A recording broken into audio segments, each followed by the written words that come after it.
certain industries, software, I get this all the time where you'll have consultants working on your code, writing code, and they'll do different parts of it, and then they go do something else, and you're growing the company, and you go to bring on an investor, and the investor is doing due diligence, and they're checking on the ownership of the IP, and they ask you one question: did you have everybody that worked on this software sign an assignment? And if the answer is no, then it's one of those hiccups that's going to slow things down, could end up being the death of the deal. If someone is not an employee, a consultant, the presumption is they own what they've created when they're creating it for you.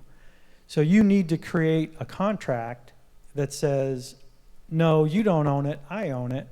And not only are we saying that, but you're signing an assignment that says anything I've created, I hereby assign to the company.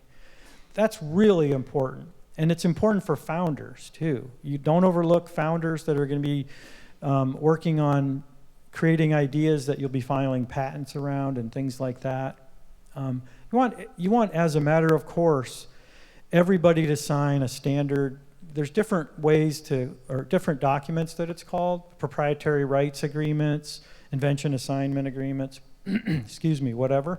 But the point is, it has to have that language in it saying the company owns everything. If they don't, and I've had this happen where you can't even track people down that helped create the IP, and so it's a big hole in the ownership. And if the deal is incredible enough and the risk is relatively low, you can still bring in the money. But if it's dependent on this IP, then chances are you're not going to get the money if you can't prove that you own it. So that's really important. On the key brands, not a lot of companies have this issue, but I'll give you one example of how important this can be. I had a client in the cosmetic space that the creative person on the team would basically think up brand names on the weekend and call me up, and we'd file 10 trademark applications on Monday. And they were all intent to use applications, meaning they weren't even using it. It was just, let's get this in line in case we might want to use it. And the other partner would be like, why are we spending all this money on that stuff? And it's always difficult to balance, and that's why I say when you want to, if some of those ideas ripen into we're going to go with it, we're going to invest money and create this brand and sell, then you want to invest and make sure the name is tied up, that you have it, the trademark. In this particular case, this client had a really catchy name for a product.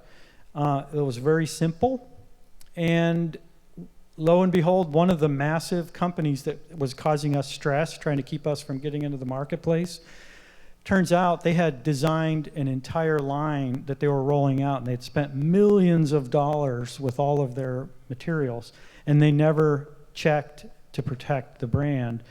We were out there and we had it, and it's all we had was a piece of paper saying we filed an intent to use. We're not even using it yet, but we're going to trump you because once we start using it, our date relates all the way back.